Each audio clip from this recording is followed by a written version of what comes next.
Hi, my name is Kayla. My name's Julian. And today we're going to be going over some ACE Wraps and JOBST compression wear. Some indications for this are like edema, lymphedema, shaping residual limbs, thrombophlebitis. Also, it can help to prevent venous stasis ulcers. And Julian's going to go over some contraindications. Yeah, some contraindications for some external compression is acute pulmonary edema, congestive heart failure, an acute deep vein thrombosis, an acute fracture, and uncontrolled hypertension. And before we do this, we're going to make sure our patient is alert and oriented and also do a sensory check. All right, so first we're going to be going over the circumferential wrap. So with this, we're going to start at the toes. If they have a lot of swelling towards their toes, you just want to make sure it's included. So we're going to go like this. And also, I'm going to try to apply more compression towards the distal extremity.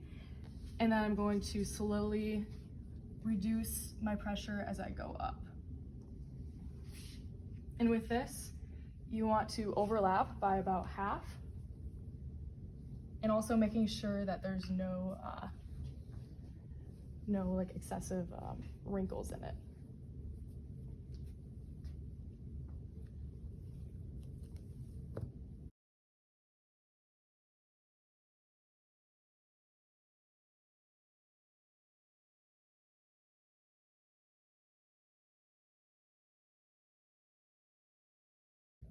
And then with this, you want to make sure not to use the metal clips, just so we don't injure the skin. So we're going to use this piece of tape here to adhere it.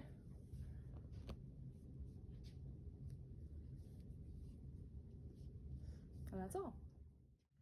I'm going to show you how to do the figure 8 technique for wrapping extremity with edema. So after anchoring down the first part, we're going to go up and down, then go around again, up, down, just gradually making your way up the limb. So this can be used if there's too much circumferential pressure when doing the circumferential wrap. And also, you want to make sure you're applying more pressure distally, and then as you go up proximally, you release some of that pressure to help emphasize blood flow up, back. All right, finishing up, around, same thing. We're gonna use a piece of tape just in case they have sensitive skin. I don't want to use the pin to injure. All right, so we're going to be showing how to take measurements for the JOBST compression garments. There's a bunch of different types of garments. Today we'll be showing the knee down one. Also, they come in like different pressures. The one that we have an example of over there is like 20 to 30 millimeters of mercury. But we're going to go ahead and show you how you go ahead and measure this. So this says here, these last two tapes should identify the metatarsal head and the base of the great toe. But just to kind of keep things in place, I'm going to start out with the ankle one. So base of the great toe, metatarsal head. Have you lift your foot a little bit.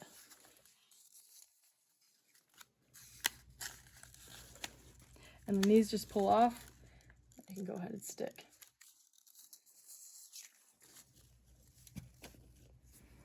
I'm going to start up here.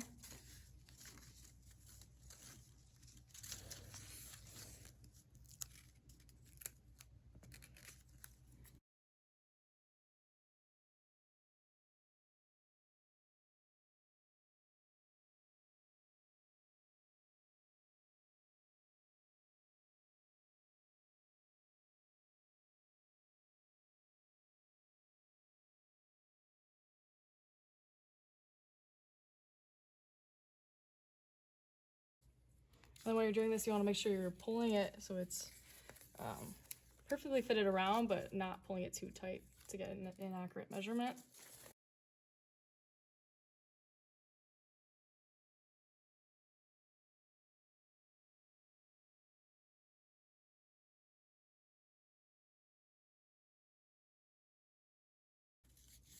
And it helps to put a bolster underneath their knee just so you can wrap this around a little easier. Right, and then we would just cut down this side here and then send the measurements off to the JOBST company. Okay, so now we're gonna show some additional measurements. I'm gonna measure Julian's foot using a piece of paper. So first I'm gonna trace the outline of it and then take a measurement from the base of the heel to the longest toe.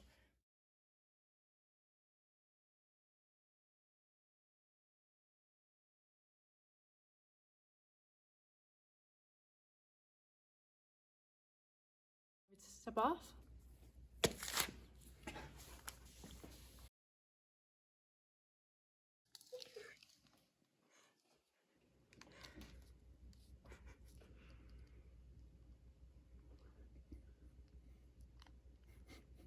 Okay, and that looks to be about 6.5 centimeters. Okay, so our second measurement is going to be from the gluteal fold to the floor. So we're gonna do both legs just in case there's a leg length discrepancy.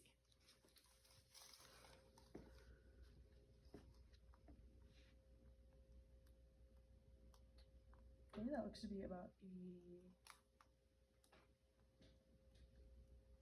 85. And we're gonna go to the other side.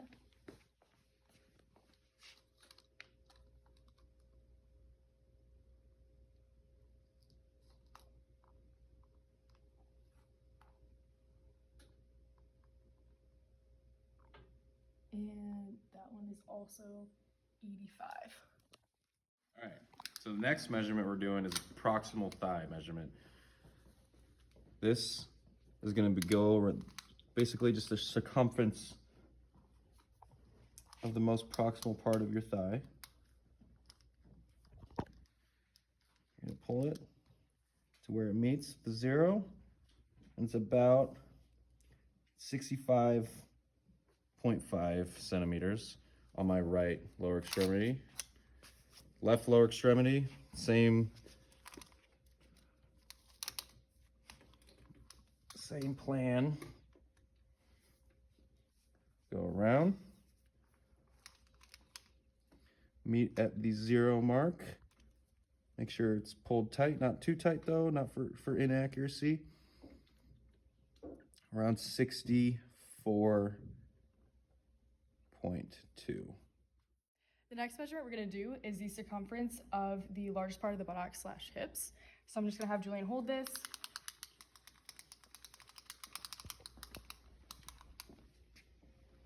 I'm just gonna make sure this is in centimeters all the way around.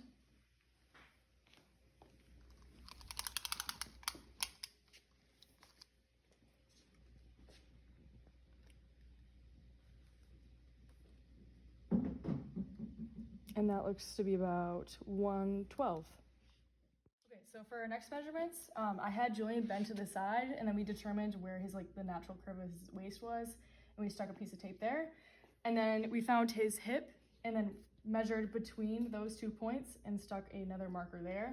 And what I'm going to do is measure from here to the floor.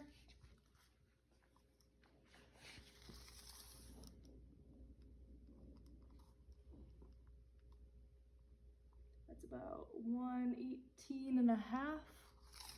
And then we're also going to do the circumference at this point. So I'll have you kind of, well, maybe I'll have you hold here. Yep. Yeah.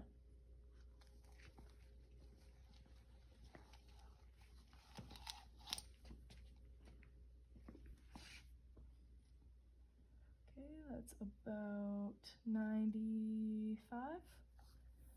And then for the second one, I'm gonna go from here to the floor.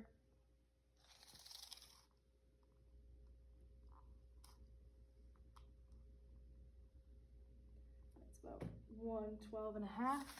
And then we're gonna do circumference here too, so I'll have you hold.